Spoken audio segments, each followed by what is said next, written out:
morning, New York Mets Nation, and welcome to the Bat Cave. I'm your host, the Bat Frie, Kenny Fry. Hump Day! There it is, the obligatory Hump Day hoop. Whoop, whoop. I guess I don't know what the hell you call it, the Hump Day something or other. Here he is, our boy Adam Glenn checking in already. Not messing around. He's in there already. How you doing, buddy? The Mets season is finally over. Yes. Finally, the Mets season is over. We dig the hole, bury it, put it out of its misery, and move on from it. So I know you're a Phillies fan. The Phillies played well last night. Zach Wheeler was lights out. Still stings letting him go, but what are you going to do? It is what it is. You can't go back in time. But he looked good. He looked really good. He was cruising up until I was at the seventh inning, I think, when the Marlins finally started making him throw some pitches and start getting on base. He was pretty much ahead of on every batter early on in the count. That was most of the baseball I was watching yesterday was mostly the Phillies game. I caught bits and pieces of the other games either on the radio, through all my runnings around and or like an inning or two on TV. But the boy had a soccer game yesterday, which is a sight to see. A bunch of 5-year-olds running around and he's skipping and he's going like this, and it's like I don't. They're 5. What are you gonna do? That's what 5-year-olds do, I guess. So, good morning, Stacy. How you doing? You can check Stacy out Sundays, 11 a.m. on the Big Blue Power Hour, talking New York Giants football. The Giants are having a rough go of it so far. I guess they caught a little bit of what the Mets had. I still think Danny Dimes is gonna be a decent quarterback. But he looks like trash right now. The whole team looks like trash.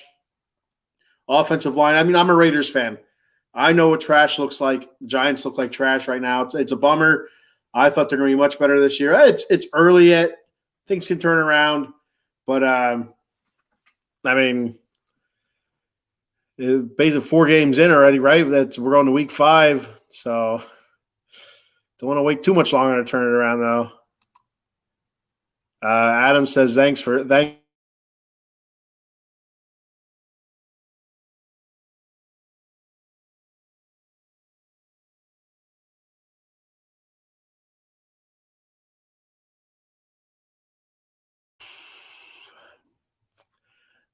a little bit there.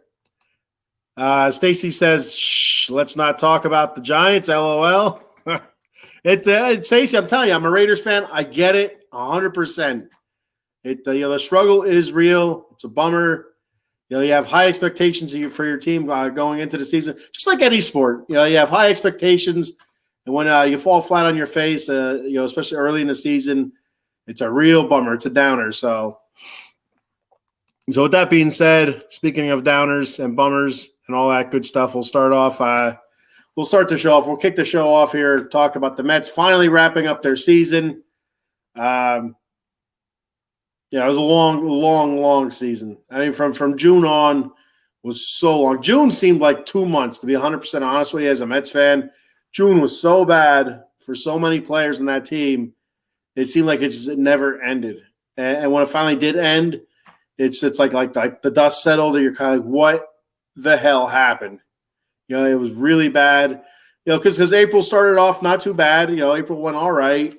May was going all right. It's ups and downs. It's a long baseball season, but June was one big down, and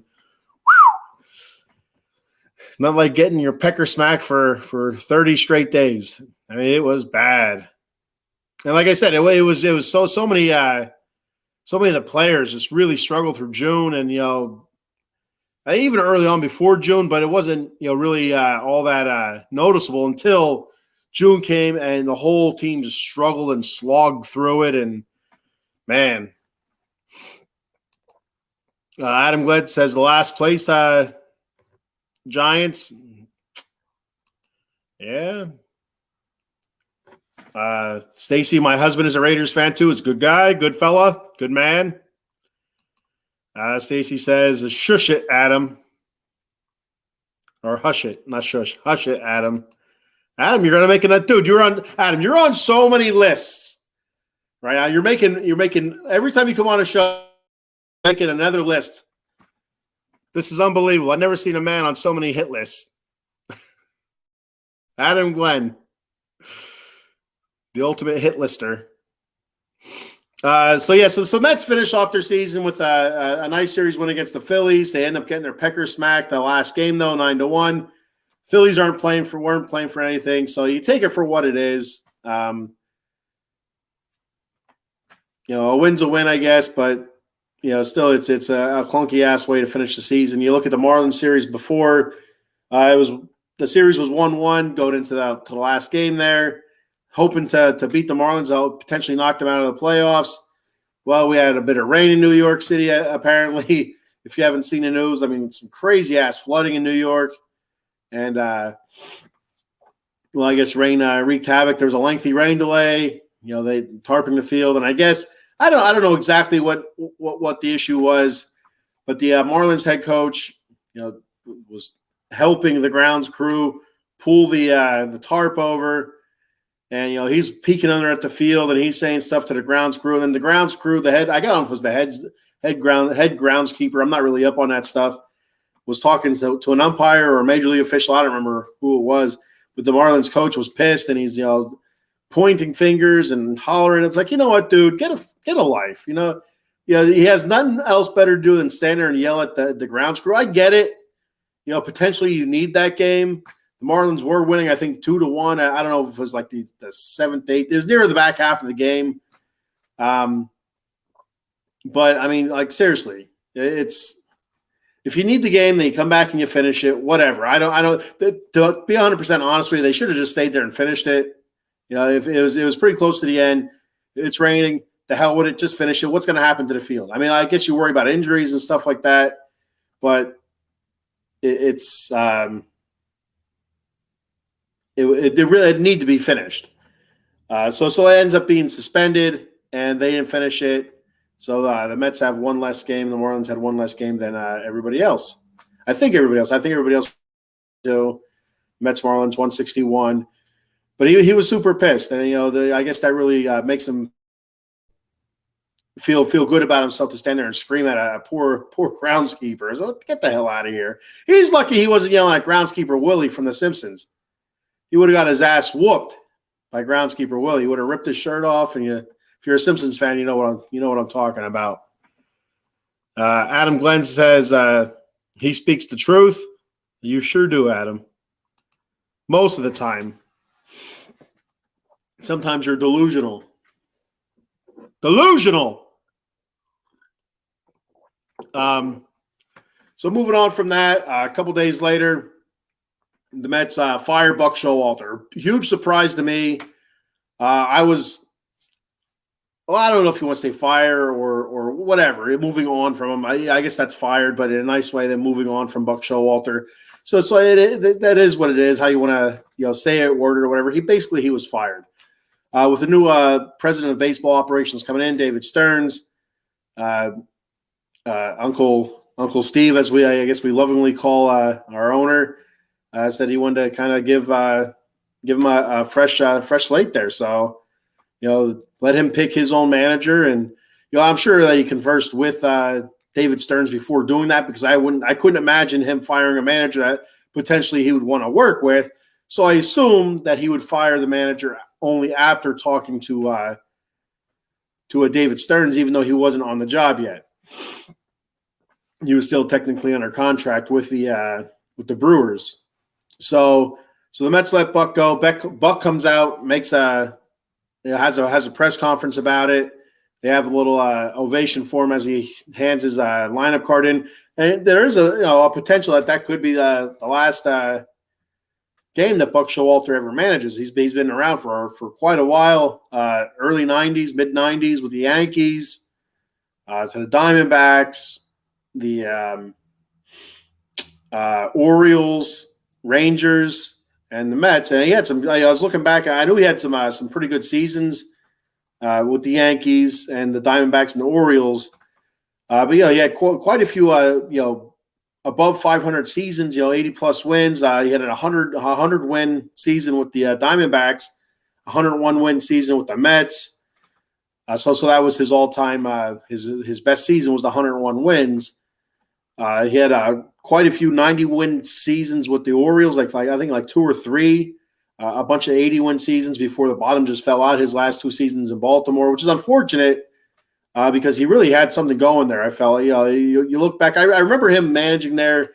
I felt like he had something going. A young team playing really well for him.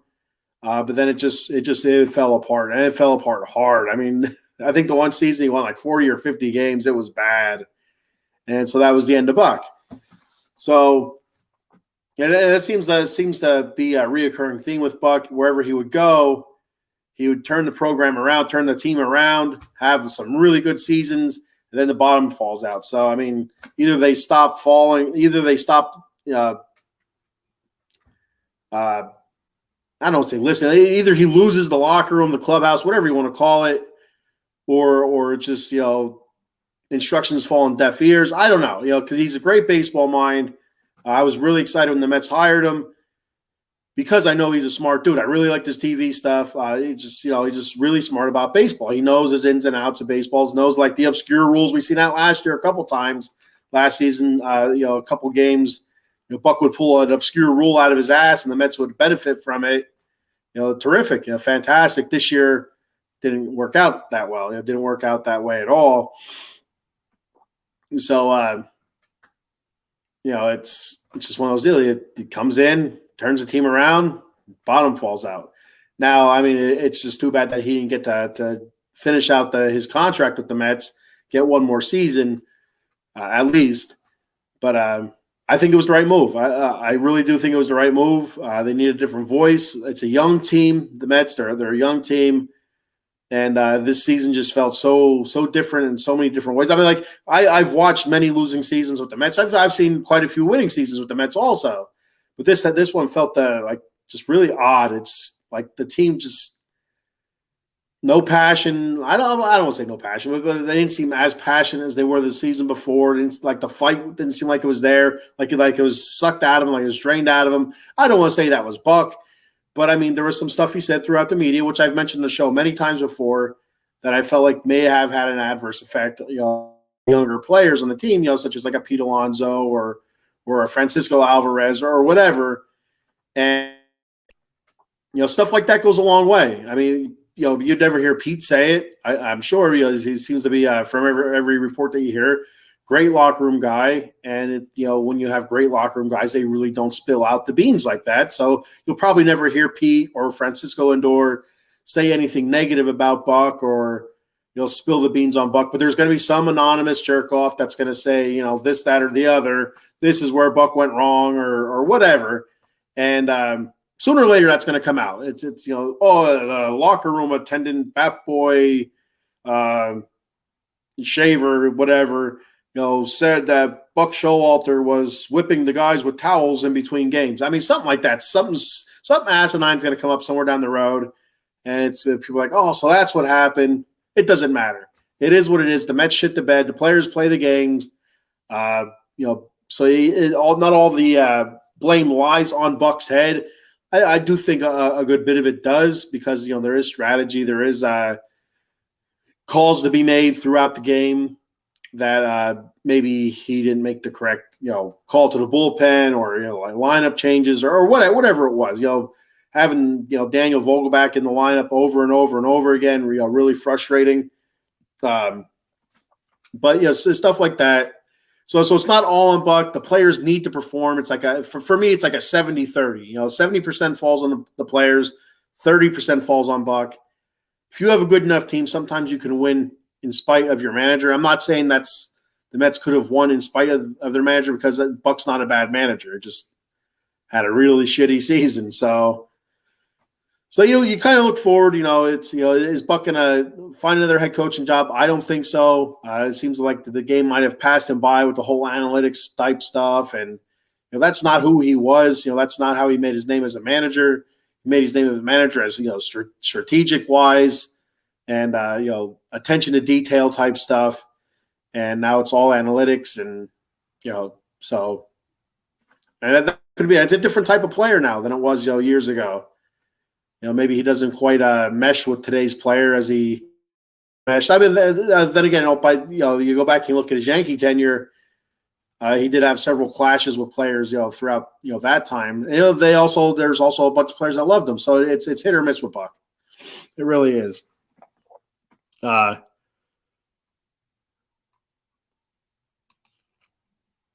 So we got there's Eileen. Hey, what's up, Eileen? She says, "Good morning. Buck doesn't need the stress anymore." No, I'm hoping he goes back to TV. I really am because I thought he was awesome on TV. What was he? I don't know if he was on Baseball Tonight or whatever it was on ESPN years ago, but I really enjoyed him on TV. So I kind of hope he goes back to doing that. I don't want to see him manage again and do a shit job and kind of tarnish his legacy because I do think he's one of the greatest, not one of the greatest coaches, but one of the best coaches of this time period. I don't know what the hell the last 30 years. I don't know. I know he's a good coach. He's a better coach than what happened this past season. It's just a bummer he never won a World Series as a manager. Just could never get his teams over the hump. Like I said, he had some pretty good teams, 100 wins with the Arizona Diamondbacks.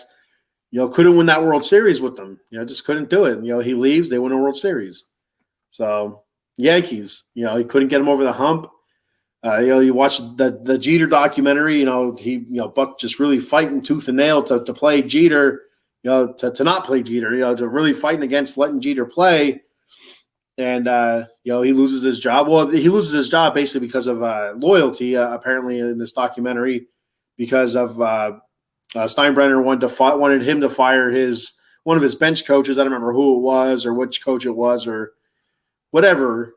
And Buck wouldn't do it. And George said, "Well, you're not going to be our manager anymore." And Buck said, "All right." So. But then the Yankees win a couple World Series after that. So, Joe Torre becomes, infamous. As a great coach, many world championships and stuff. It's just, that could have been Buck. Buck kind of plays ball a little bit. So, Adam says,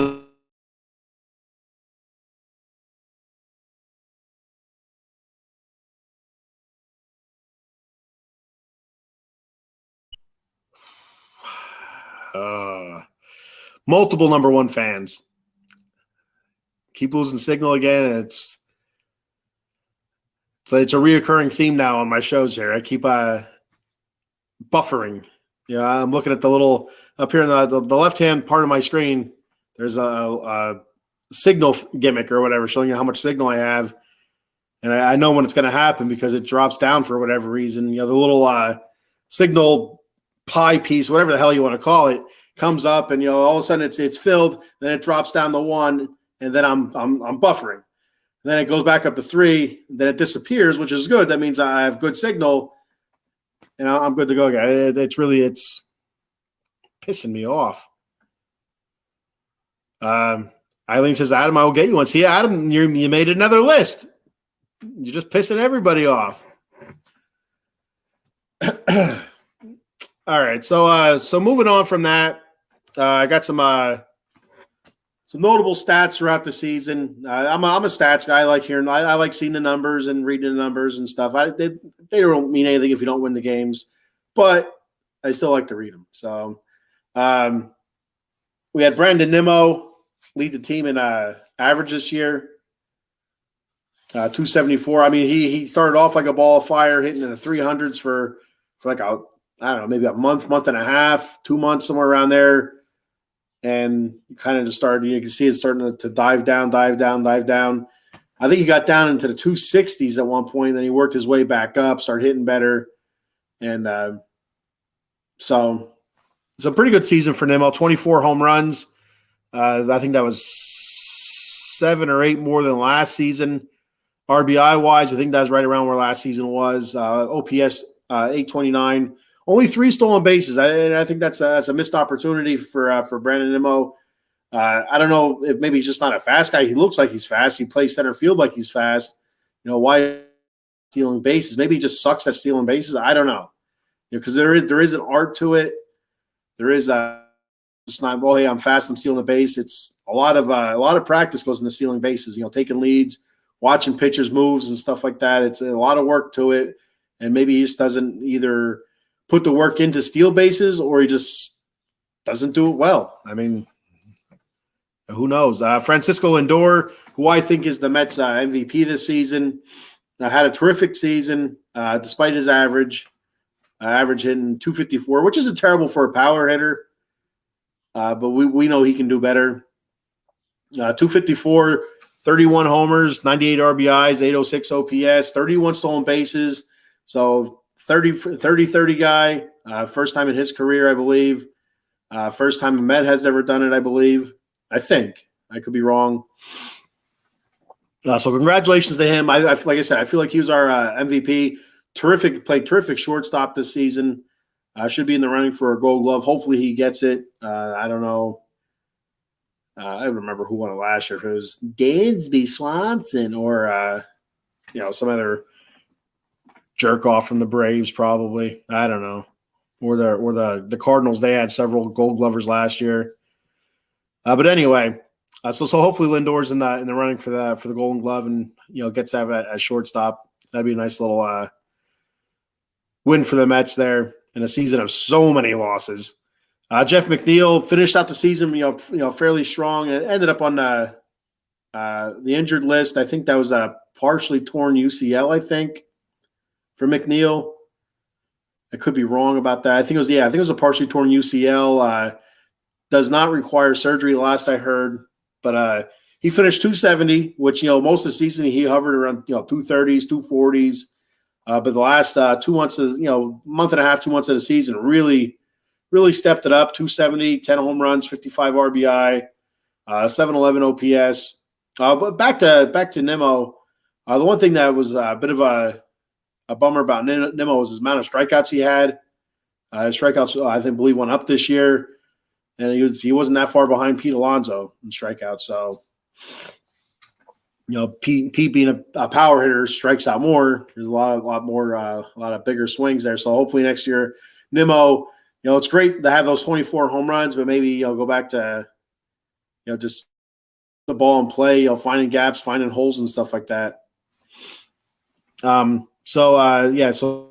270, 10 home runs, 55 RBI, 711 OPS. Played a utility, played pretty much everywhere. Left field, right field. I don't know if he played center, second base. I don't know if he played third for us at all this season, but he's a dude that bounces around a lot. There's a lot of outfield and second base, basically. I did have a couple flubs in the field this year, but usually he's a pretty sure-handed fielder. Does pretty well. So not a terrible season fielding. There is a chance he could win the gold. This is the Gold Glove or utility Gold Glove. I think there's a chance he could win the utility Gold Glove. Then Pete Alonso, huge down year for average for Pete, who's historically been in 260, 270 range, somewhere in there, 255, 270, and this season, you look back at his. He doesn't have too many seasons with the Mets. It's a small sample size from 2019 to now. Holding 2020 in there, the COVID season. Only played I think 60-some games or whatever the shortened season was that year. But this is easily his worst batting average, his worst hitting season. Home runs, still there, 46 home runs, 118 RBI. RBI was down from last year. 821 OPS. Francisco Alvarez, terrific season for the rookie. The one thing, he kind of hit a lot of deep funks, but he also had a lot of high points. Played a pretty decent catcher. Played the position, I thought, fairly well. In the beginning, it was a little bit shaky, I think, with some of the pitchers, getting used to him, being a young guy and being a rookie and stuff like that. I'm picking my ear. So Alvarez, great power numbers, and like I said, his home runs seem to really come in bunches. Like he get a bushel of home runs here, and then it'd just be a struggle for a bit, then a bushel of home runs, then a struggle for a bit, and then another bushel of home runs. So 25 home runs, 63 RBI, 721 OPS. Needs to work on that swing a little bit more. He takes a lot of huge cuts. There was a time earlier in the season where he was taking huge cuts, striking out a lot. He kind of shortened his swing a little bit, made it a little bit more compact. Was hitting the ball harder, farther, and then it seemed like by the end of the season, his swing was a little bit bigger again. So that could be just my imagination. I don't watch every game, but from watching some of the games and listening to some analysis from the experts, I tend to agree with him. It seemed like he opened his swing up a little bit, more near the end of the season, or middle to end, where he was kind of a little bit shorter, compact with his swing from from May to mid-June. I don't know exact time frames, but just earlier in the season, huge swing, a lot of strikeouts. Had a nice period where it's a shorter swing, more compact. He's hitting the ball harder, not striking out as much, more home runs. Then it seemed like he let the bat fly again. So, a lot of strikeouts, a lot of outs, less home runs.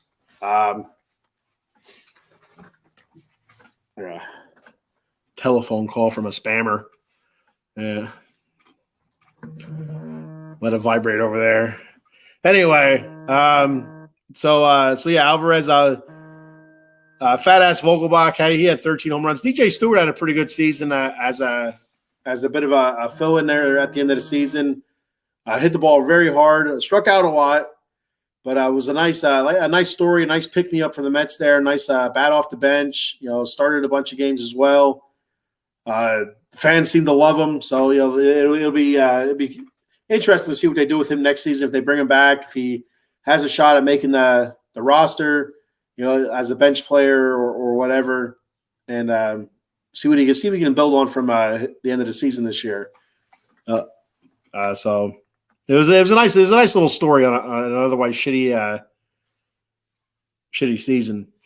Brett Beatty it was a struggle for the most part, mostly this season. Started off all right, and then it was just all downhill for the longest time, and struggled playing third base, and had some comments in the media about not being able to focus sometimes.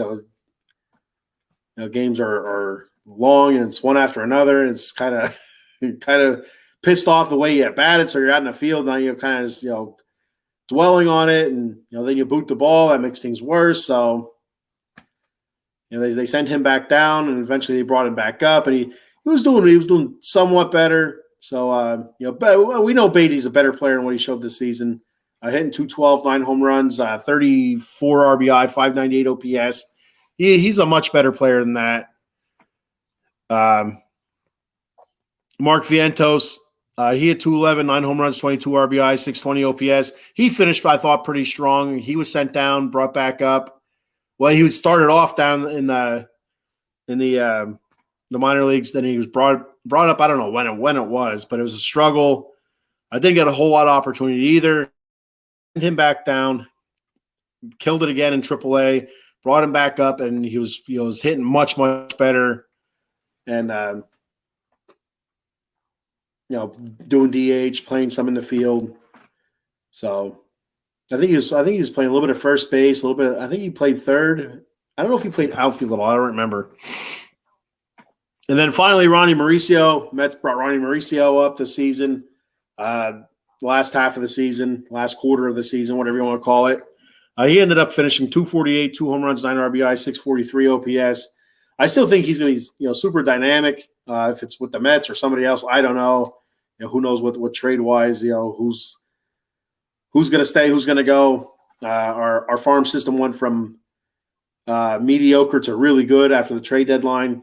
Credit to Billy Epler, I thought, and Steve Cohen on that. Making the season was going down the toilet and making some nice trades that hopefully work out in the future for the Mets, either with those players with the Mets or trading those players away for somebody else. But he started off really hot when he was first called up, kind of cooled down a bit. So, which is to expected. Young guys, especially Mauricio. I feel like he's under 20. I think he might be 19, maybe he's 20, somewhere around there. Super young dude. Right, and I said this a bunch of times. It reminds me of Alfonso Soriano of the Yankees. Just kind of looks like him, has a build like him. I think he's going to be a superstar in the league. So I'll hit a couple comments here. Coffee Milk, hey, what's up, Coffee Milk? How you doing? Great to hear you again. Thanks for checking the show out, and thanks for commenting. Appreciate it very much. Eileen says, okay, so New York Daily News usually does a keep them or dump them for each New York teams. You should give us your keep them and dump them. Are you talking about players, keep them or dump them? Like each player, or I mean, like I can go. There are a lot of keep thems. Vogelbach, dump them. Pretty much the whole bullpen, dump them. Pitching, that's what I'm going to hit up next here. Eileen says, yes, players. Coffee Milk, keep or dump McNeil. I say keep McNeil unless you can find a decent trade. I like Jeff McNeil. I think he's a good player. Versatility in the field is huge, I think, in my opinion. To have him be able to play multiple positions, pretty well is a huge thing. Batting started to come around.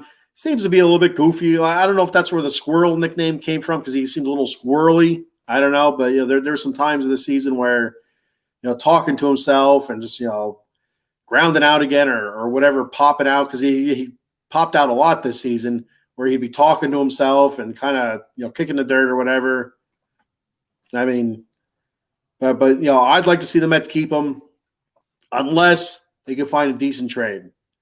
It's not something you just release them or whatever. If they find a decent trade, it works out for the Mets. Why not pull the trigger? We have so many players in the farm system right now. I mean, Mauricio, playing second base, and he didn't do bad at second base. I didn't think anyway. So that's where Jeff McNeil plays. He also plays out there right field a good bit. That could be any number of the outfielders that we have in our farm system right now. We seem to be loaded with shortstops and quite a few outfielders now. So I keep them unless there's a trade, a good trade, which in that case I'd dump them. Keep or dump Hefner, Jeremy. I assume you're talking about Jeremy Hefner.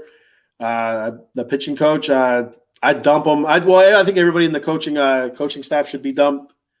I don't want to say should be, but it will probably be dumped. So whoever they bring in as the new coach can restaff the way they want to restaff. And sometimes you'll see a coach come in and keep some people on the current staff. I don't think they'll keep Jeremy Hefner. Just the bullpen was so bad this year. The starting pitching was so bad this year. I think I'm thinking of the Jeremy Hefner. I think he's the pitching coach. What a Mets fan I am. But then you look at so like Eileen said, player wise, you look at Tyler McGill. I would say keep Tyler McGill. Keep Tyler McGill, but only if you're using him in the bullpen as long relief or as a spot start.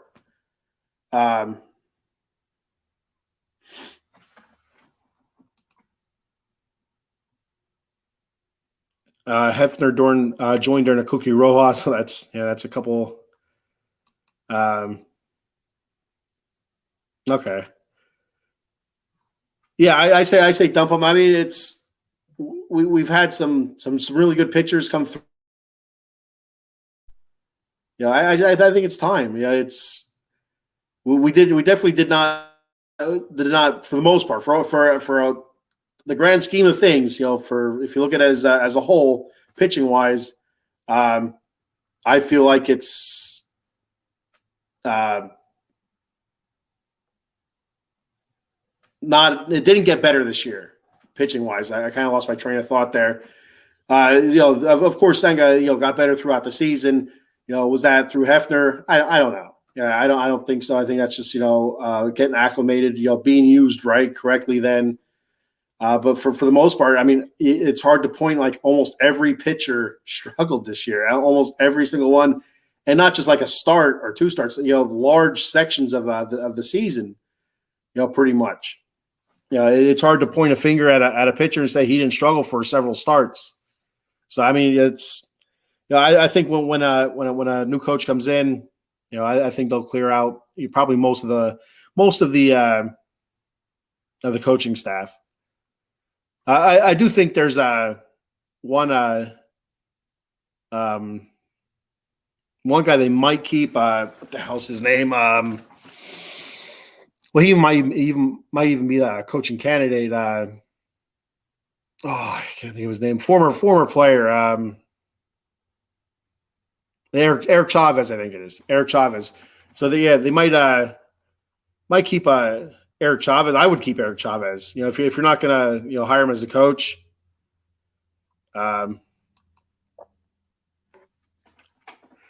Nelson, the Amish country Mets fan, checking in. So I'd send Miguel to the moon. Don't trust him. Well, so Nelson, if you had to choose if you have to choose one between McGill and Peterson. You're taking McGill, right? I mean, I feel like McGill. I feel like there's more of an upside with Tyler McGill than there is with David Peterson. But I mean, if you had to keep one, I'm saying like long relief. Like sometimes you'll have a game where shit hits the fan in the third inning. Your pitchers pull out.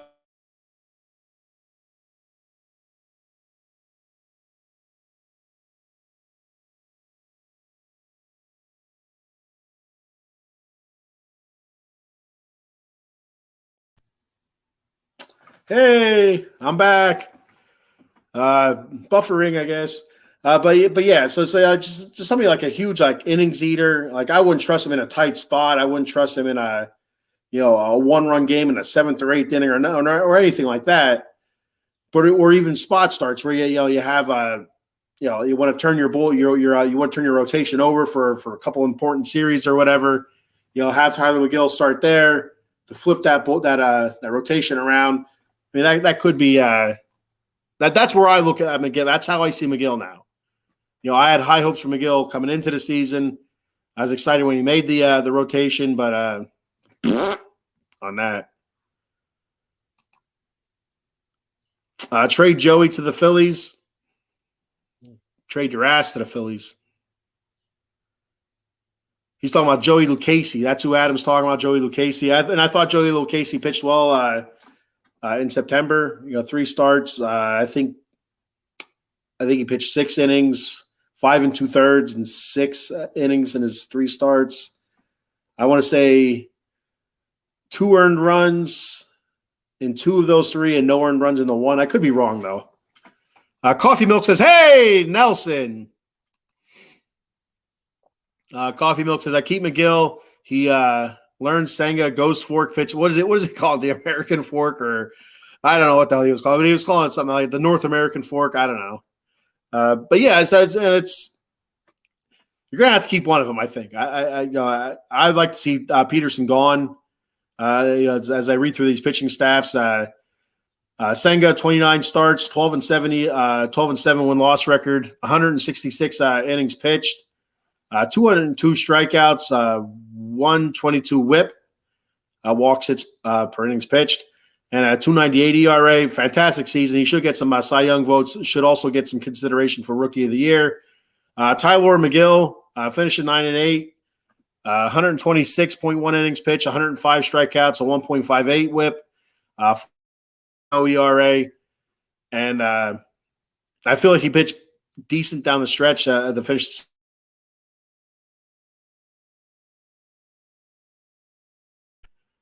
111 innings pitched, 128 strikeouts, a 1.57 WHIP. and a 5.03 ERA, and was absolute dog shit. Jose Quintana, 13 starts, 3-6, 75.2, 75 and 2/3 innings, 60 Ks, 1.31 WHIP, 3.57 ERA. Who, after he pitched really, really well. Quintana, a couple clunkers, but that's to be expected when you're pitching. And but for the most part, most of his starts were quality starts where he had 6 innings pitched and at least three earned runs or less. If you go back and look at all of his starts, I'd probably say a good 80-90% of those starts were quality starts, very winnable starts. The reason he has a 3-6 record, you have a shit bullpen, or the offense was. It's one of those seasons where the pitching works, the offense doesn't work. The offense works, the pitching doesn't work. It's just one of those seasons. Then there's Joey Lucchesi, 9 starts, 4-0 record of 46 and 2/3 innings, 32 Ks, 131 WHIP, and a 2.89 ERA. Like I said, he really finished the season off nicely, I thought. Jose Butto, 9 starts, 1-4, 42 innings pitched, 38 Ks, and a 1.33 WHIP, and a 3.64 ERA. He pitched all right down the stretch as well. But I really like Joey Lucchesi. And I think the Mets should trade David Peterson to the Phillies. That's what I think.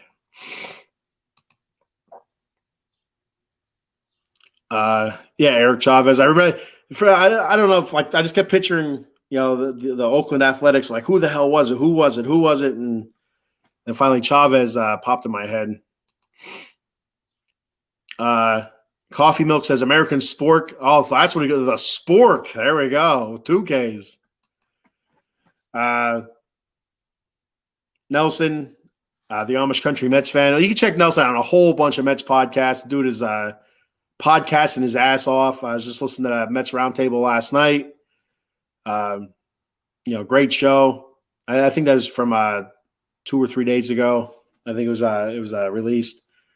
But yeah, he does the Mets Roundtable, Interstate Mets Report. He does a bunch of reels and stuff like that on his YouTube page, which you can find at Amish Country Mets Fan. So give him a check, give him a follow.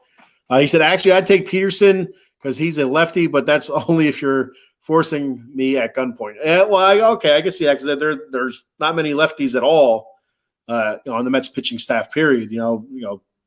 Starting and bullpen. So I can see that, but I still feel like Tyler McGill is still the lesser of two evils there. Both evil, but the lesser of two. I just can't see both of those guys back next season. I really can't. I'd be shocked as shit if both those guys are back.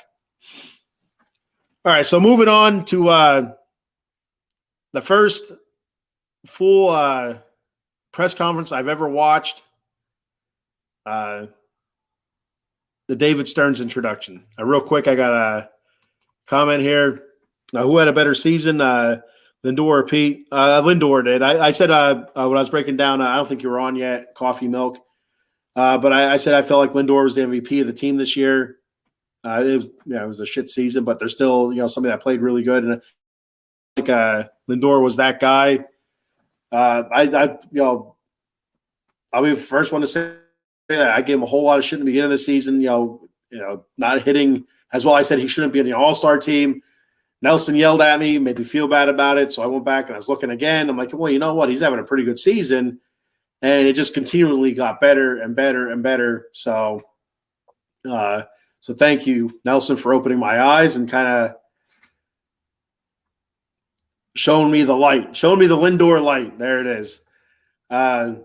But he had a terrific season. He had a slow start, average-wise, power-wise. It was there pretty much the whole season. The stolen bases. Terrific fielding. Great fielding. Like I said, he should be a Gold Glover this year. If he's not, it'll be a shock to me. But yeah, I feel like Lindor was the team MVP this season. Leadership wise, I feel like he really stepped up leadership wise, but also on the field. With play and hitting and stuff like that. So yeah, definitely Lindor, and I'm a huge Pete fan. fight the Kraken for Pete. I don't know. I don't know what I was going to say. I was going to try to say something funny, but nothing came up. Nothing popped into my head there, so I flubbed it. But anyway, so the Mets introduced David Stearns as their president of baseball operations. The worst kept secret there has been in a long, long time since the dude from NSYNC came out as gay. The worst kept secret. Everybody knew it. Everybody knew it was going to happen, and so finally we were able to make it official. And it was the first time I ever heard the dude talk. I don't really follow. When it comes to office stuff, I don't really see the besides GMs and stuff. I don't follow who's the president of baseball, secretary of the janitor and stuff. I really don't pay attention to that stuff, but it seems to be a big deal. So I paid a little bit of attention. All right, so what's the big deal with this dude? Everywhere he goes is a winner. He built a pretty good team there in Milwaukee, great pitching staff. And apparently he bases his roster off of power, which is good. It does have its downfalls as well. I don't know if he's heavy into analytics or not. I'm not really 100% sure about that. But he's a lifelong Mets fan. That's one thing that I really dig. The fact that Steve Cohen, who bought the team, lifelong Mets fan, huge Mets fan. David Stearns, lifelong Mets fan, New Yorker. Said he snuck into Shea in '98, which is interesting. I don't know if there's a statute of limitations on breaking and entering or not, but I expect the FBI is probably breaking down his door right now. But yeah, lifelong Mets fan. So I think that's cool to have those two guys working together. They really want it to work then. They really want their team that they've loved their whole life to get to the World Series and to win a World Series. And to get some of that stink off of us since the '86 team.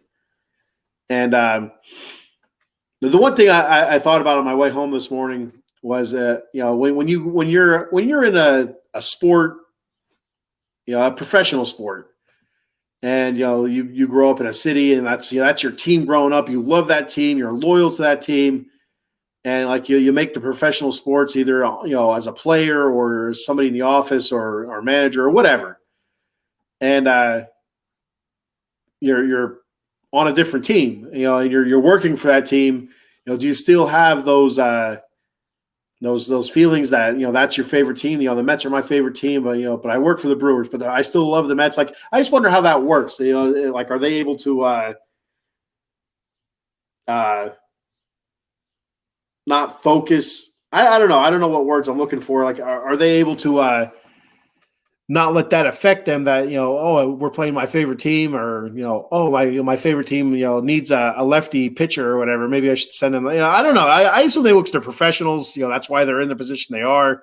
I was just thinking about it on the way home. It's I don't know if that's a night shift thing or not. Just a tired thought, but I was just curious. It's you see somebody that grows up in Philadelphia is always I'm an Eagles fan. I grew up an Eagles fan. Now they play for the Cowboys. It's the Eagles have a tight end. His name is Dallas Goedert. Well, guess what? I guess he was named after the Dallas Cowboys. So that always made me kind of curious.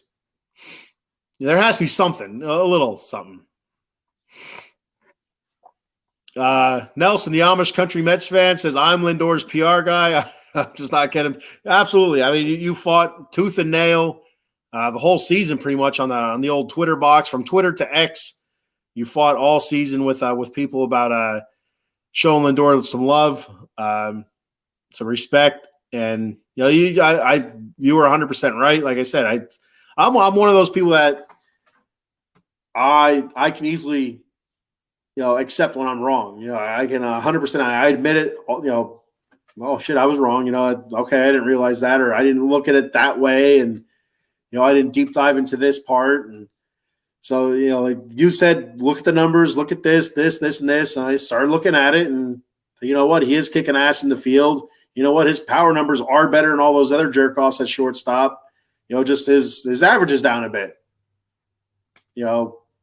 that's not the end all be all. So, his leadership, I think this past season, which is a tough season, a struggle of a season, his leadership really, I think, paid dividends in some spots. It wasn't a great season, so you need that person to be able to step up and still lead your team through the darkness. As we're in the Batcave here, you need somebody to step up and lead your team through the darkness, because there's going to be better times ahead. There is going to be light at the end of the tunnel. And, that guy, I felt like this year was Lindor to take the team. He held the lantern up, and, they were in the cave. And, I guess you'd say Alonso, he was a pretty big deal with leadership. So he held the canary, made sure the canary didn't die. Canary wavered a little bit. Canary didn't die, but, Lindor led us out of the cave. And, hopefully we're, with the hiring of David Stearns, hopefully we're heading towards some light now, some better times ahead, and we'll see who he picks for manager. Nelson says, "Don't say any crosswords about it." I'm not saying any cross. I'm just saying it's kind of like I can't think it was Lance Bass or whatever. When it was, I don't know if he came out as being gay or if it was put out there or whatever, leaked or whatever it was. But, it's like, oh, okay, yeah. Obviously, I mean, there's nothing wrong with that, I guess. But, NSYNC wasn't my thing either, though. Yeah. But, I'm not saying that. Nelson, I don't want to trample on your NSYNC love here, dude. I'm trying to tiptoe around the subject now of NSYNC and Lance Bass. I think he was on NSYNC, or was he a 98 Degrees or Backstreet Boys guy? I don't know. Maybe was he Backstreet Boys? I don't know. Backstreet's back, all right. Those guys. They had did they have the Wahlburger guy there on the Backstreet Boys? I feel like who was Timberlake on? Was Timberlake a Backstreet Boy, or was he an NSYNCer? I don't know now. Coffee Milk says, "What is the greatest moment in the Mets 2023 season? I vote Alvarez solo home run against the D-backs. Senga threw 8 innings, was losing 1-0. We won. Oh, that was a great moment. There was a point earlier in the season. I think it was in May. Was it against the Indians? Oh, man, was it? I'm trying to remember how it went down. I feel like Alvarez had a 3-run home run, or was it Pete had a home run and then Alvarez had a 3-run home run to give the Mets the win? I don't think it was a walk-off, but it put them it was late in the game, because he had a couple games in a row where he had 2 huge 3-run home run games. But I feel like there was the one where I don't know if he hit the 3-run home run to maybe tie it up, and then Pete hit a home run or had a big hit to give them the lead or something like that. But that for me, that was the biggest, my brightest moment of the season a while ago. And anytime Kodai Senga went to pitch after pretty much April, from May on, I felt like he was fantastic. One of the best pitchers in the league. Just he kind of struggled early in the season, kind of still getting his footing and stuff. But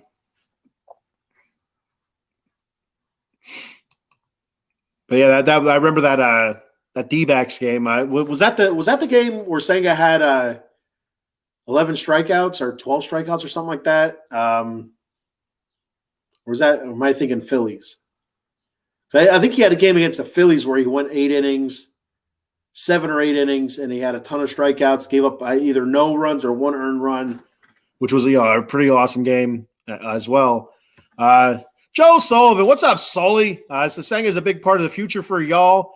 Absolutely he is. And hopefully he opens up the door to some more Japanese talent like Yoshinobu Yamamoto, who does not comment on the show anymore, which is disappointing to me. I used to like when Yoshinobu Yamamoto would comment on the show. I would see him on Nelson's shows as well, the Amish Country Mets fan. Whatever shows he was on, Yoshinobu would comment on those. I haven't heard from Jung Hoo Lee at all in a while, which is kind of a bummer as well. But I'm sure they'll be back.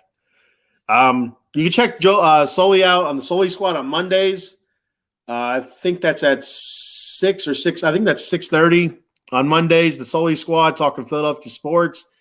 A great time to be a Philadelphia sports guy. The Eagles killing it right now at 4-0. The Phillies in the playoffs kicked ass last night. As much as I want to vomit, I'm rooting for the Phillies right now. Ugh. I feel like curdling in my stomach. Ugh.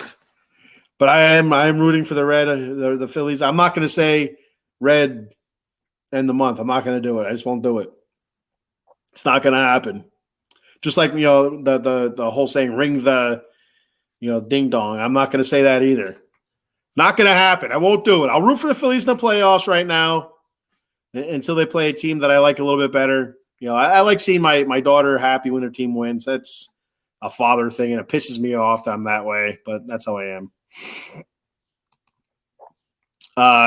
Also, you can check Sully out on Tuesdays at 8:30 on the Extra Innings podcast as well, and also coming up pretty soon, there's the what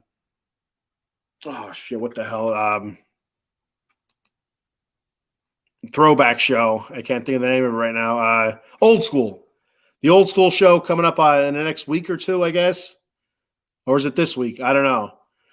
Talking Cowboys and 49ers, 90s rivalry. That should be a lot of fun. I think the Cowboys and Niners play each other this week, so I'm sure it's probably going to come up soon. So, yeah. Adam Glenn said, I heard you loved all boy bands. I say, Adam, you're pushing buttons. No, I do not. So here's the thing. When NSYNC was huge, 98 Degrees, the Backstreet Boys, when they were all big there in the late 90s, early 2000s, whatever it was, I'm a nu metal guy. Korn's my favorite band. Korn, Deftones, Static X, stuff like that. Those always back and forth there on TRL. Come home from school or whatever and watch TRL, see what was going on. And so yeah, I hated boy bands. I could care less now. I don't give a shit. It doesn't matter. I'm old. I'm fat. I don't care. So I do not love boy bands. I used to despise them. Now I just don't care. Coffee Milk says it was May versus Tampa Bay. Okay. For some reason I feel like it was the Guardians, but it was all around that same time where they played Tampa Bay. They played Cleveland. Tampa Bay was killing it yet, but they were just kind of coming down from winning all those games. They were right for the picking. Amish Country Mets fan said Lance was NSYNC. Okay, Lance Bass was NSYNC. All right. Timberlake was NSYNC. Wow, what a super group. Timberlake and Lance Bass, and I think Joey. Wasn't there a Joey somewhere? Joey, not Joey Chestnut. That's the hot dog guy. Joey, I don't know. Adam Glenn has a comment I'm not going to read. I won't do it.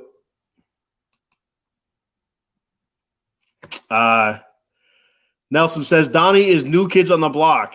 Oh, all right. So he's old. Donnie's old. Marky Mark and Donnie were hitting it hard back in the early 90s and late 80s. Boy bands and industrial rap or whatever the hell he was. Nope, not going to say it.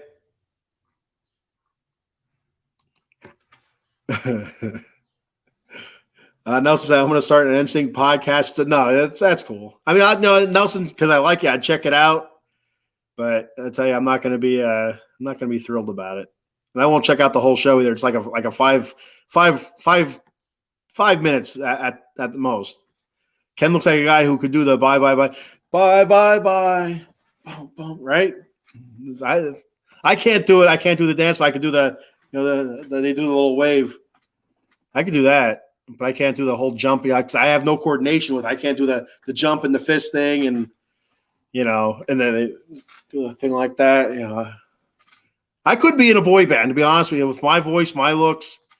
I kind of let myself go the last couple of years, so I'd have to get myself back into playing shape. But I could be in a boy band. Like they had that. We're really getting way off topic here. It doesn't matter. It's out of the box sports. Anything goes. So when the boy bands were at their peak, there was MTV had a show about a boy band, and I do remember watching a couple episodes because Chris Farley's brother was one of the guys in the boy band, and of course Chris Farley was a very large man, and his brother's kind of stocky and chubby as well. So I always thought that was hilarious, receding hairline and stuff. So, but that's why I checked it out. I don't remember what the name of that show was, but yeah, Chris Farley's brother was one of the boy band guys in that show. Adam Glenn says, I went there, McCann, with your wife. I'll know everything about. Oh, you went. So you're saying you went to McCann School of Business with my wife? You don't know. She doesn't even know everything about me. Nelson says our working theory is coffee milk is both of those guys. Can't be. I don't believe it. There we go. Joey Fatone. Yeah. Okay. There's one other guy in there, but he's the guy that doesn't really matter. There's another guy. I don't know. I don't remember these guys' names. He just likes to keep us guessing. Yoshinobu Yamamoto, Zhang Hu Li. The coffee milk. Nelson, I don't know if you've seen. Coffee milk was first started commenting on my last show last week, and coffee milk sounds fantastic. It's apparently a New England type drink. I don't know. I can't remember what state he said it was. Vermont or something. The coffee syrup and I think was it milk or something. So I didn't know there was such thing as coffee syrup. That's awesome. It's something I wanted to Google, but I forgot. I'm gonna have to Google it after the show. I have to remember though. So back on David Stearns now, and I'm all caught up here. Well, hang on. Now some more with some boy band stuff. Joey Fatone, JC Chazé. Okay, I remember that one. And Chris Kirkpatrick. I remember Chris Kirkpatrick because he's going to get his ass kicked just like them little Limp Bizkit bastards. And Moby, something, Obi, Eminem, the Eminem song. That's why I know Chris Kirkpatrick. That's why I know that. I don't know why he's going to get his ass kicked, but that's how I know Chris Kirkpatrick. There we go. Coffee milk says the official drink of New Hampshire. That's what it was. I knew it was one of those states in that area of New England there. So like Vermont, New Hampshire. Blow up the bell. I will read that, Nelson. I will read that. Blow up the bell. But like I said, I like to see my kid happy, and I won't outwardly root for the Phillies, but I like to. Yeah, still makes me sick though. So the one thing that was really interesting with the David Stearns hire, now we're getting back on track, was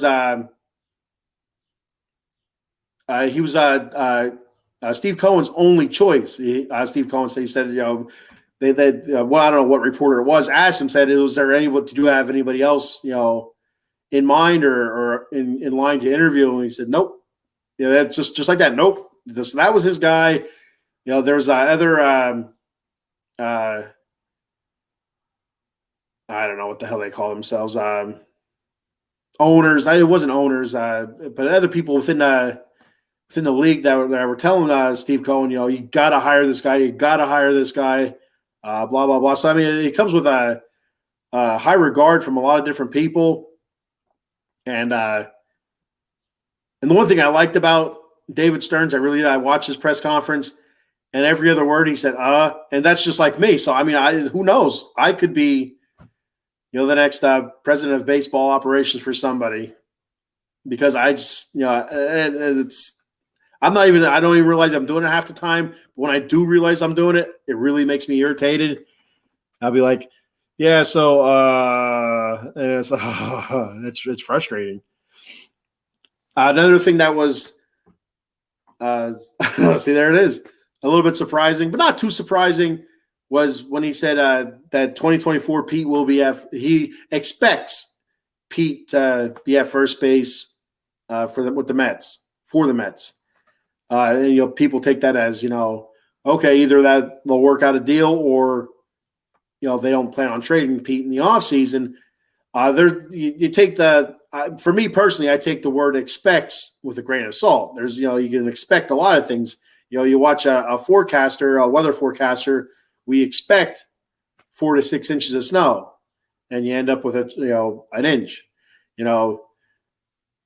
I expect to have a bowel movement in an hour. Well, guess what? It doesn't happen. All right, I guess I'm constipated. You expect Pete Alonso to be at first base. Doesn't mean he's going to be at first base. I like to think that Pete will be at first base with the Mets, for the Mets, but it's not a guarantee. Expects is not a guarantee. It's just, as of right now, yeah, he's going to be our first baseman. That's what that says to me. As of right now, yes, Pete will be our first baseman. As of right now. As of 2 months from now, very well could be the same thing. Could be different. It's expects doesn't give me a whole lot of anything. But I was surprised he actually. I was more surprised that he actually commented on it and brought it, and even talked about it. Period. I was kind of surprised. I thought that would have been one of those things like, well, I got to take a deep dive into it and see what we're doing. Talk. Get a coaching staff together and see what direction we want to go. That's the kind of answer I would have expected. But for him to say, I expect Pete to be playing first base for the Mets in 2024. All right, like I said, I take it with a grain of salt, but it was something. I took the cookie out there and, dangled it above my head, and, I'm biting at it. So we'll see what happens. I expect Billy Epler to stay at GM, which, we've talked about before on the show, and rumblings of David Stearns was going to be brought in as the president of baseball operations. He and Billy Epler, I believe, have a pretty good rapport. And I thought Billy Epler did fairly decent at this year's trade deadline. You're really building up the farm system. So some of the guys he brought in the offseason, not great, but talking bullpen wise, most of them didn't work out. Some of them did work out. Brooks Raleigh, I thought, was pretty good. David Robertson, when he was here, he was really, I thought he pitched really well. I don't know who else. Re-signing Ottavino. Ottavino struggled, but he also pitched well at some point. So, the injury to Diaz really hurt.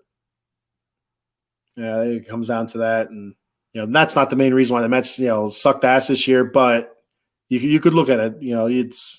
That's a part of it. So new coach search. You could put out any name you want. That doesn't really matter. My thoughts. My first thought. I've been saying this ever since about he was brought into the front office. Carlos Beltran, as you know, a couple years ago he was hired as the Mets manager.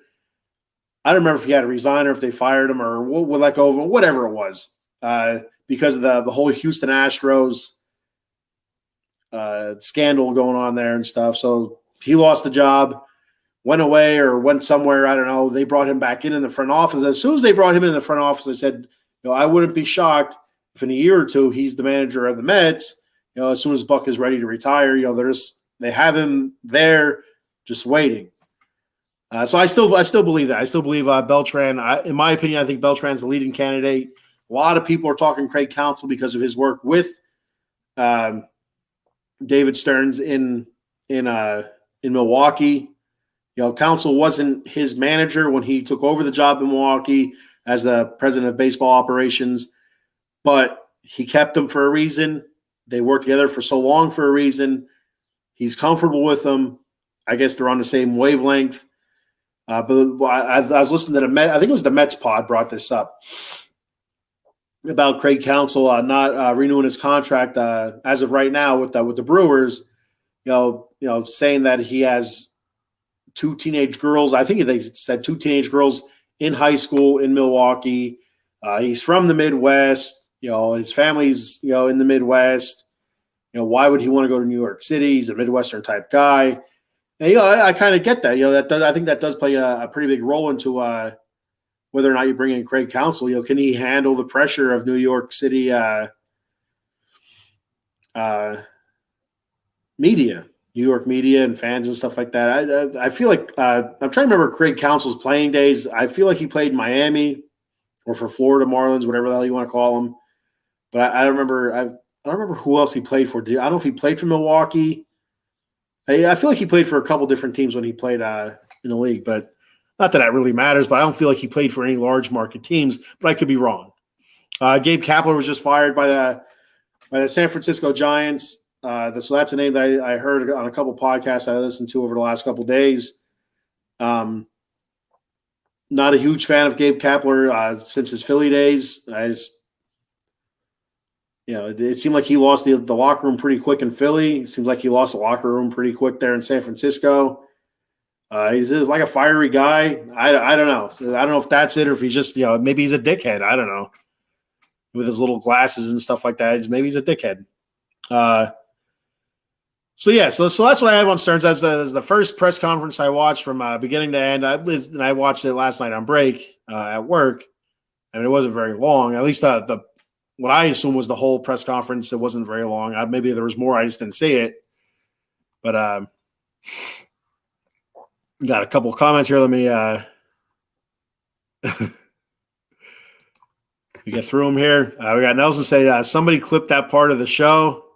Was that the part where I was doing the bye dance or where I was rapping about Chris Kirkpatrick getting his ass kicked? I don't know.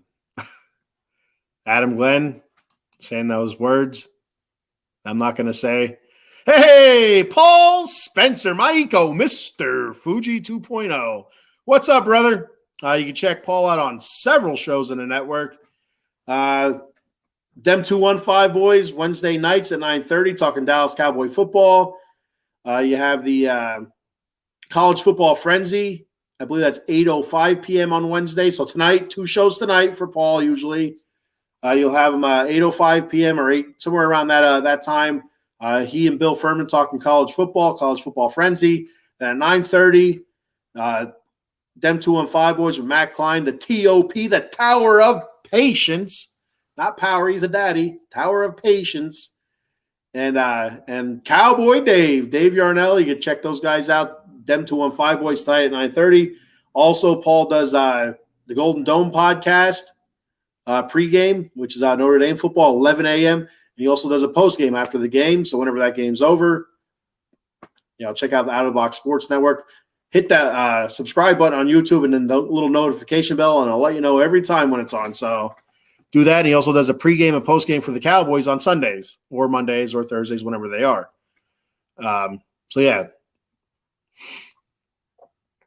Coffee Milk says, worst Met in 2023. I vote Cookie Carrasco. There's a couple that can make this list. Cookie Carrasco was pretty bad, really bad. David Peterson was really bad. Daniel Vogelback took a lot of heat. A lot of guys underperformed this year. I mean, it's but worst Met. Oh man, Drew Smith was pretty bad in the bullpen. Nagosic was really bad. Gott was really bad. A lot of the bullpen was really bad. I would say I would have to go with Vogelback and Peterson. I'm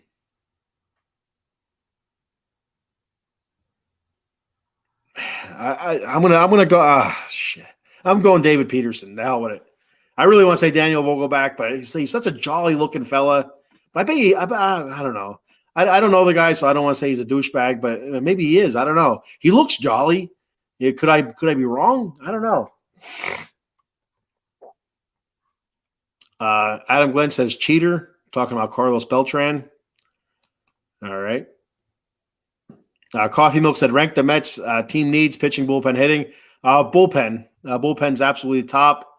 Bullpen's a top 3. Then pitching. Hitting wise, I feel like I feel like it's going to come around next season. Of course, I will probably add some people. We'll lose some people or whatever. But I feel like our core guys, Nimmo, Lindor, Alonso, McNeil, those guys, I think he'll be fine next season. I think you'll see a bit of a turnaround. And like I said, with Lindor, hit 254, 30-plus home runs. What did he finish RBI? Did he finish over 100 RBI? I have it written down. Give me a second here. Almost 98 RBI, so just shy of 100 RBI again. So Lindor was there, averaged down a bit. Lost a lot of stolen bases. Alonso get that average up a little bit. It doesn't have to be crazy. He doesn't have to hit 300. 250. I'm cool with 250, 240, 250. For a good power hitter, and that's what Pete is.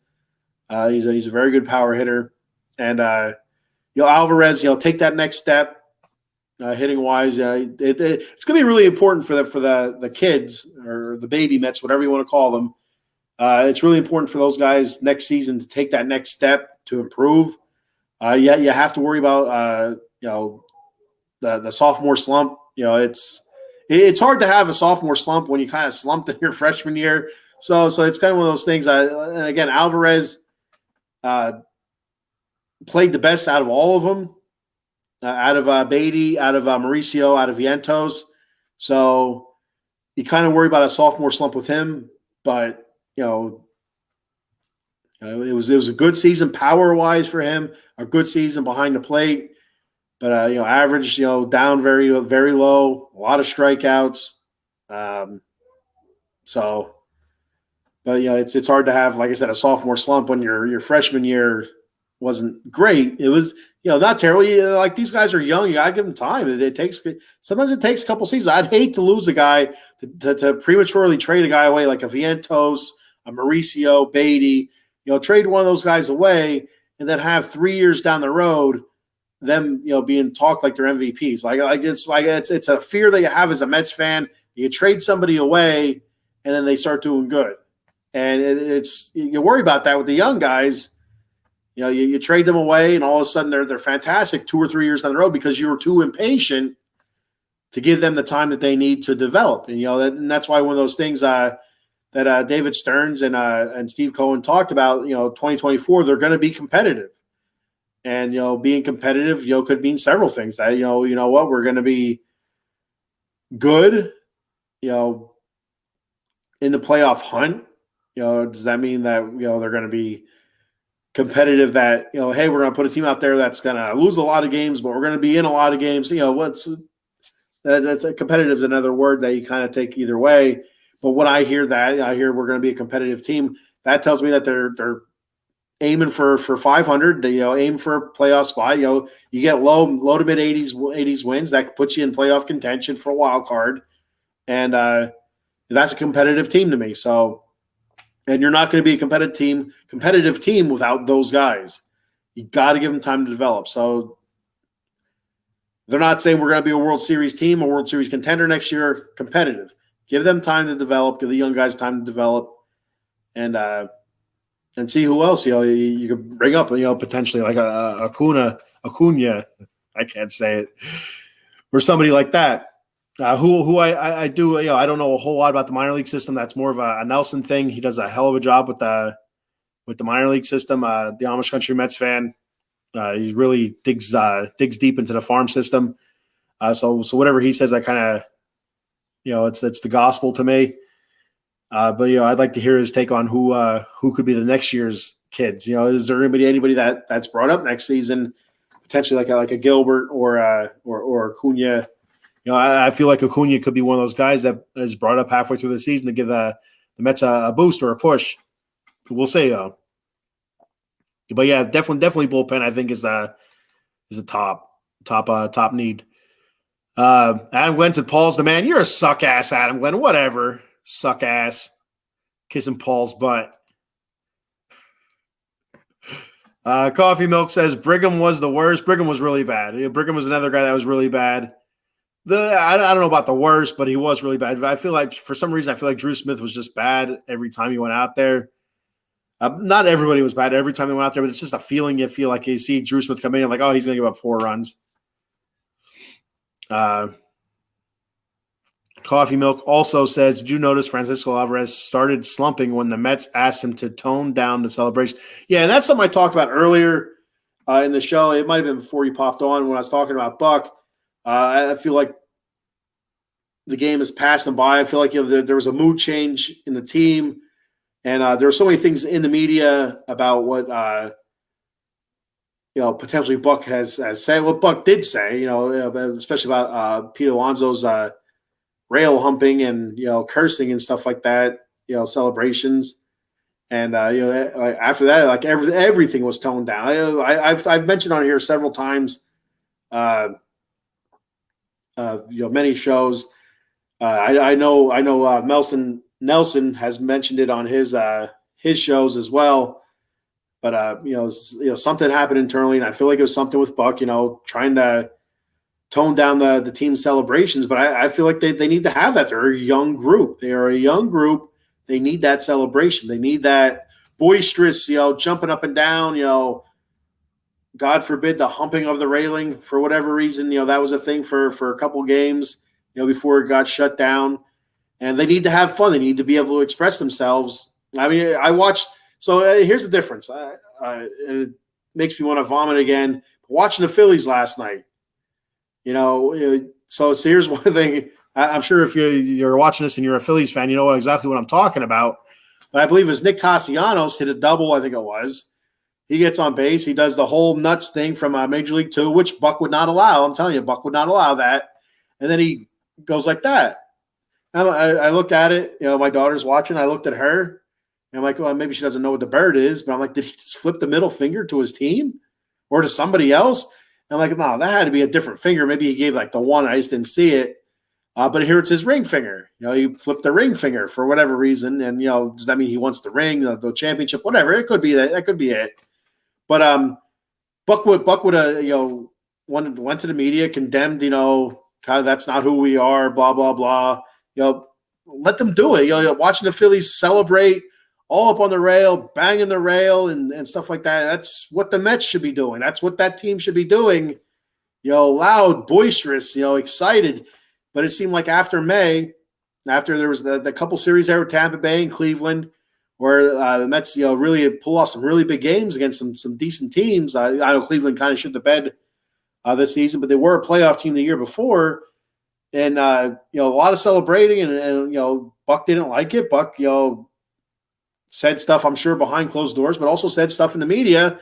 And after that, it was kind of gray. It was boring. It was dull. It was, toned down. And it's not what you want to see with a group of young guys. Young guys, they're boisterous. They want to celebrate. They want to pound their chest. They want to, hump railings for some reason. So I feel like Buck, that was a huge part of the reason. I feel like it's a part of the reason why the Mets went the way they went this season.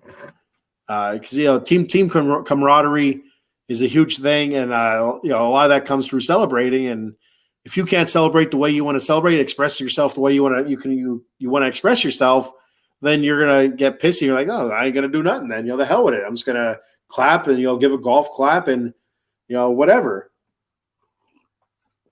And that's how it felt. That's how it felt to me. I could be off. I could be wrong about that, but that's how I felt about it. And yeah, because I liked Francisco Alvarez's celebrations. He's a very passionate dude. Bat flips and stuff like that. You need that spark plug. He was a spark plug, and you're right. It just it kind of died out, and he slumped for a while. He did have his ups and downs, but never as boisterous as he was at that time back in May. I think it was in May. All right, so moving on to my predictions here for the playoffs. I know you're all waiting at the edge of your seats here for predictions. Like I said, I was able to catch some of the games yesterday, either on the radio or catch an inning or two on TV. I was able to see a few innings of the Phillies game, listen to it also. But all the other games, starting at 3:00 and going like that. Like I said, my son had a soccer game. I'm sleeping during the day. So I did miss a lot of it. But, constantly score checking and stuff like that. So first round, you have Rangers-Rays. I have the Rangers taking that series. They won the first game. So I have the Rangers taking that series. The other American League Series, Blue Jays Twins. I have the Blue Jays winning. The Twins won the first game. I was watching highlights when I got home this morning. That place looked Minnesota looked hopping. It looked fantastic. Good for them. You look at Tampa Bay and 19,000 people showed up to a playoff game. That's trash. That's a shame. And I know I had Phil Haney on my show a few weeks ago, Tampa Bay guy talking about Tampa Bay Rays and stuff like that, and talking about the new stadium. Should they move it from St. Pete to somewhere else to actually Tampa Bay or closer to Tampa Bay? And I know there was a proposed stadium in St. Pete, right next to the stadiums at now. Why would they do that? Why would they do that? Unless they're going to make it an 8,000-seat stadium, why would they do that? Yeah, it's not working. It's not working where the stadium's at now. Why would you build a new one there? That doesn't make sense to me. All right, so now in Ashley, you have the D-backs and the Brewers. I have the Brewers winning that, even though they lost the first game. I feel like the Brewers have a really good pitching staff. And a lot of pop. The lineup is decent, but their pitching is supposed to be their strong point, and it kind of let them down a little bit yesterday. Phillies and Marlins, I have the Phils winning that. They won last night. So then next round, American League, Rangers, Orioles. I have the Rangers beating the Orioles. The Blue Jays and Astros. I have the Blue Jays beating the Astros. Get those cocksuckers out of there. For the National League, I have the Brewers and Dodgers. I have the Dodgers beating the Brewers. And I have the Braves beating the Phillies. So everybody in Philadelphia can cry their red tears. So I have Atlanta beating the Phillies. And then the American League Championship Series, I have the Rangers beating the Blue Jays, going to the World Series. And I have Atlanta beating the Dodgers, going to the World Series. And there's nothing that makes me smile more than watching the Braves losing the World Series. So guess what? We have the Rangers winning the World Series. There it is. You're here first, baby. Woo! All right, so before I get to my power rankings here, let me go to my notes, flip back to my power rankings. The final power rankings of the season. I'm going to do a couple our sponsor reads here. All right. Let's start off with the OG. Big Al. Jason Fine, J Fine Law. You can reach attorney Big Al at 1-800-HURT-123. That's 1-800-HURT-123. J Fine Law specializes in motor vehicle accidents, slip and fall, workman's comp, and personal injury claims. They have 3 office locations throughout Pennsylvania and New Jersey. In New Jersey, Cherry Hill, New Jersey, they have an office located at 3 Greensward Lane. And the number there is 856-209-5258. Then in the Steel City of Pittsburgh, Pennsylvania, they have offices located at 500 Grant Street, Suite 2900. And the number there is 412-365-8151. Then in the city of Brotherly Love, giving standing ovations to their players now, congratulating other teams on championships. The office is located at 1628 JFK Boulevard, Suite 2120. The phone number there is 267-888-2980. That's Jason Fine, attorney Big Al. Be sure to mention Out of the Box Sports Entertainment, and you'll get a special discount of 33 1/3%. Then we go to Monkey Colt Coffee. Go to monkeycoltcoffee.com. Get your coffee there. Of course, the OG, the bourbon, chocolate chip infused. Then there came the toasted coconut rum, my favorite. Then the medium roast Sumatran blend. Very good. Very good coffee. I got a bag of that right now. Good stuff. Now, as of yesterday, they released their newest blend, the organic blend, Peru La Florida. Yeah, I did. I put like a little bit of an accent on that. So, a little flair. Yes, you got to do it with some flair. A whole lot goes into this coffee. I was reading the tasting notes to it, and there's a lot. There's like a chocolate, a vanilla, a whole lot of stuff, a whole lot of different tastes. Now, check it out. Look it up on monkeycoltcoffee.com's Facebook page. or even go to monkeycoldcoffee.com. They have a nice description there. I was reading it earlier. It's a part of the Global Gourmet Collection for Monkey Cold Coffee, and also a part of their Organic Fair Trade Coffee. So go ahead and read up on that. It's like a bunch of farmers working together to improve coffee and stuff like that. It seemed to be pretty neat. I was reading up on it a little bit with the Organic Fair Trade Coffee. There's a whole write-up about it on monkeycoldcoffee.com. So check it out there. Also, get your swag. You see, I was drinking out of my Monkey Cold coffee mug. They also have the tumbler, T-shirts, the cold brew pitcher, K-cup adapter. Don't forget your rum cake. The rum cake is fantastic. So get yourself some of that. monkeycoldcoffee.com. Use that promo code at checkout, OOTB Sports. The promo code, one more time, is OOTB Sports for 10% off. And finally, Dugout Mugs. Go to dugoutmugs.com. Get yourself your favorite game day mug. They have all the teams. They have different styles, varieties, this, that, and the other. I talk about it all the time. I have some samples here I can show you in a second. So go to dugoutmugs.com. Get your mugs. They also have, you can get them personalized as well, or get your own logo on there, which is pretty cool. A picture of your cat or something. I don't know. Use the promo code at checkout, OOTB Sports 20. That's OOTB Sports 20 at checkout. At dugoutmugs.com. I was going to say monkeycolt.com. But here's the Monkey Cold Coffee mug. You see they have Roderick, their mascot there, Monkey Cold Coffee. Then their hashtag. There's the hashtag. Also, the dugout mugs, like I've shown on here a million times. We got the big as my head. It's pretty big. Dugout mugs has the Mets logo there. They also have some that are where the logo's colored in. They also have Skyline logos. I'm a salesman. Yeah, yeah. This is the aluminum bat mug. You got that. That's so pretty cool stuff there. Christmas is right around the corner, so get your asses on there. monkeycoldcoffee.com, dugoutmugs.com, all that good stuff. And now the much anticipated power rankings. There we go. And of course, we have the Mets at the trash can. What is that, Paul Spencer? Thanks to Paul for putting all this stuff together week in and week out for me. I appreciate it very much. Does a hell of a job with it. It gets a little bit too creative sometimes, but whatever. It's cool. It's cool. So you see the 1 through 10 there. This is the final regular season ranking for me.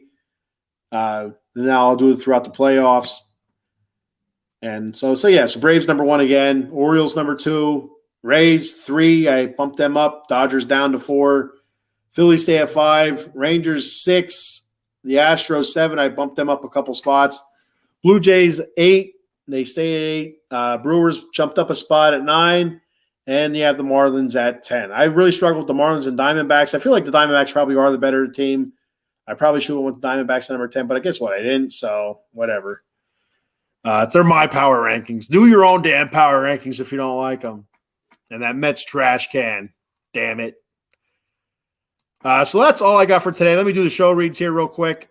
I always forget those. I don't forget them. I do them, but I just forget I got to do them. And I'm like, oh, shit, I got to do the show reads real quick.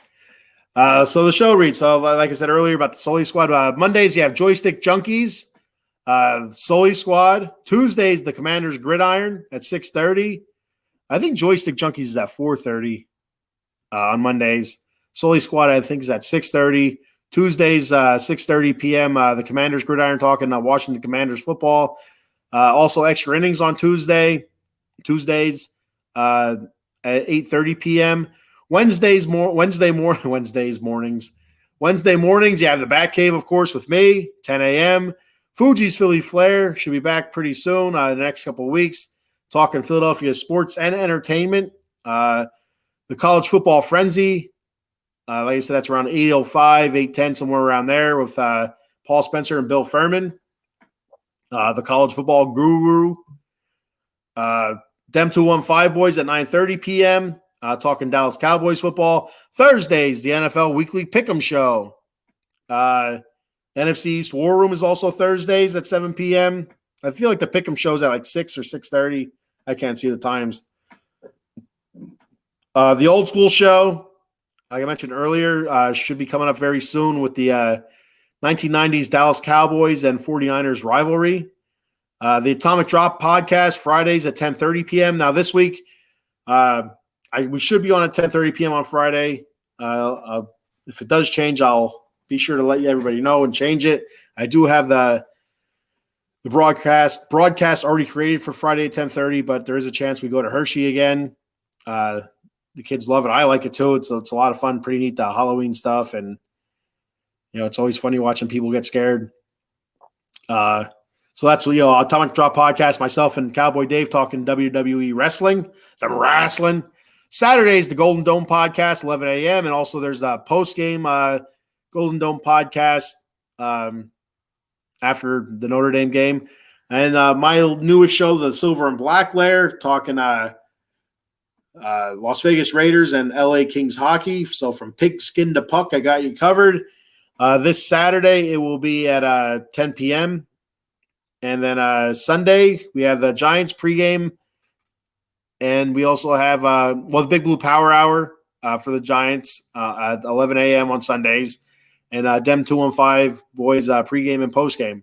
Coming soon, you're going to have Rangers on Ice with Danny, talking New York Rangers hockey, and also Sixers postgame live with Paul Spencer and company, 30 minutes after every game. So something for everybody there. And like I've mentioned on here before, if there's a show that is not being done that you want to see be done, that or you want to do, reach out to somebody. Reach out to Paul Spencer or myself or somebody associated with Out of the Box Sports Entertainment, and we will get you pointed in the right direction. And it's a lot of fun, and it's it's your opinion, but you just put out your opinion there. Some people agree with it, some people don't agree with it, some people think you're an idiot, some people don't think you're an idiot. So it's I have a great time with it. Like I said, I have a blast. I don't know about everything that I'm talking about. I have fun with it, and I'm just a fan, just a regular guy talking New York Mets, wrestling, and Raiders and Kings sports. All right, so if there's no more comments, I'm getting the hell out of here and I'm going to bed. So I'm going to go ahead and hit the button to leave in 3, 2, no more comments. I'm going. All right, see you later. Thanks for checking out the show.